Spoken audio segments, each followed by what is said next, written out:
किया कि अपना इकलौता पुत्र पूरे संसार के लिए दे दिया, इस जगत के लिए दे दिया। कैसा प्रेम किया परमेश्वर ने। क्या उसने ये देखा कि ये अमीर है, ये गरीब है। जैसे अभी आपने एक प्ले देखा था जिसमें लोगों ने कहा कि मैंने बहुत बड़े बड़े काम किए, मैं बहुत बड़ी हस्ती हूँ, तो मैं स्वर्ग जाना डिजर्व करता हूँ। लेकिन हम बड़े अच्छे काम करके अच्छा इंसान बन सकते हैं, लेकिन स्वर्ग नहीं जा सकते। हालेलुया। और आप अगर मेरी बात सुनोगे तो आप कहोगे कि स्वर्ग और नर्क किसने देखा है, जो कुछ होना है वो इसी धरती पे होना है। लेकिन मैं आपको श्योरिटी के साथ कहती हूँ, जैसे परमेश्वर ने मेरा जीवन स्वर्ग बनाया है, वो आपका भी जीवन स्वर्ग बनाने की सामर्थ्य रखता है। हालेलुया।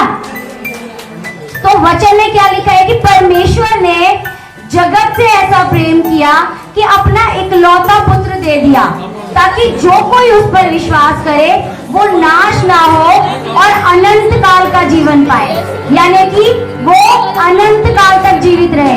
आप इस पृथ्वी पर जन्म लेते हो, आपको क्या लगता है कि हम कितने साल तक जिंदा रहते हैं?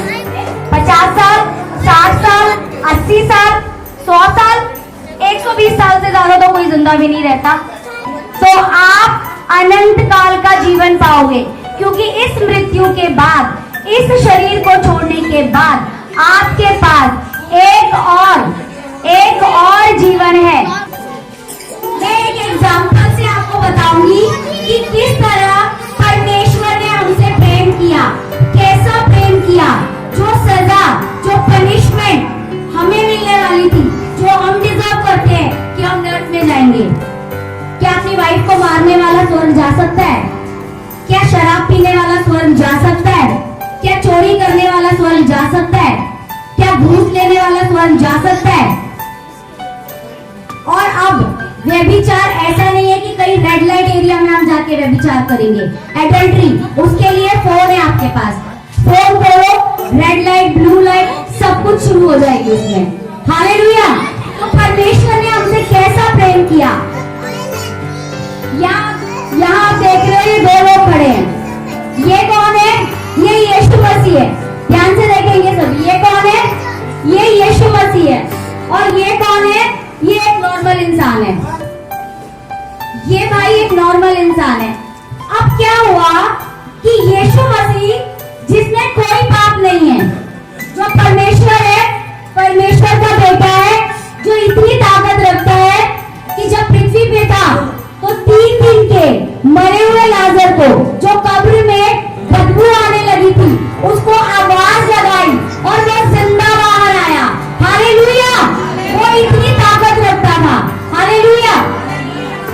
वो यीशु मसीह जिसमें कोई पाप नहीं था, निष्कलंक था, और उसके कांधों पर क्या थी? प्रभुता, धार्मिकता, जजनेस, जस्टिस की पावर जिसके हाथों में थी। तो परमेश्वर ने क्या किया कि जो धार्मिकता है वो यीशु मसीह की,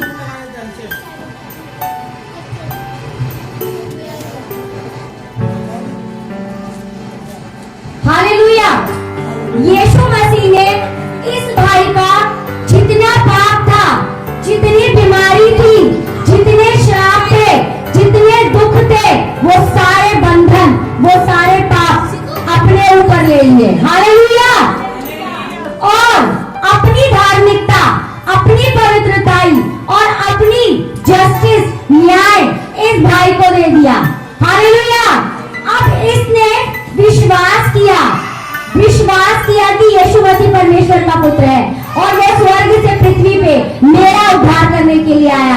और इस भाई ने जब विश्वास किया तो परमेश्वर की धार्मिकता इसको मिली, उद्धार मिला और ये स्वर्ग जाने के लिए रेडी हुआ।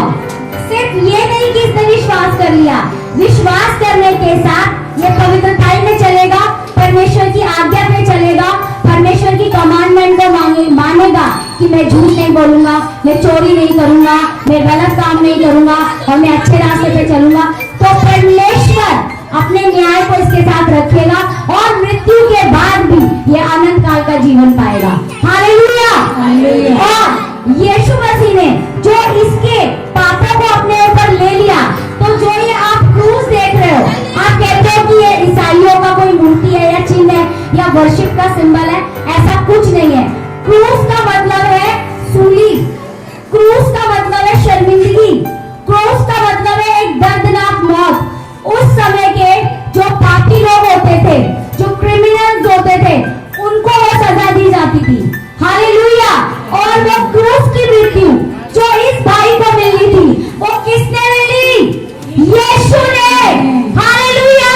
तो हाथों को उठा के धन्यवाद करेंगे कि परमेश्वर तूने मेरे उद्धार के मार्ग को इतना सरल कर दिया कि मैं जस्ट विश्वास करूं, सिर्फ विश्वास करूं और मुझे उद्धार मिल गया। हालेलुया। अब आपको उद्धार पाने के लिए ना तो बड़ी तपस्या करने की जरूरत है, ना बड़े चंदे देने की जरूरत है, और ना ही कोई पहाड़ों पे जाने की जरूरत है। परमेश्वर आपके अंदर रहता है। परमेश्वर ने कहा कि ये शरीर पवित्र आत्मा का मंदिर है। जो यीशु मसीह ने जन्म लिया, उसका कोई पृथ्वी पर पिता नहीं है। हालेलुया। आज तक जितने भी महापुरुष आए, किसी ने भी बिना पिता के जन्म नहीं लिया। है कोई ऐसा जिसने बिना पिता के जन्म लिया, जिसका बाप ना हो? हर एक महापुरुष का पिता और माँ दोनों रहे, लेकिन यीशु मसीह को जन्म देने वाली कवारी थी, मरियम कवारी थी, जिसने यीशु मसीह को जन्म दिया, क्योंकि वो परमेश्वर की आत्मा के द्वारा, पवित्र आत्मा के द्वारा गर्भवती हुई और उसने यीशु मसीह को जन्म दिया। जैसे कि अभी हमने वचन में पढ़ा कि पवित्र आत्मा की सामर्थ तुझ पे उतरेगी और तू एक पुत्र को जन्म देगी, प्रभुता उसके कांधे पर होगी और वो इस जगत का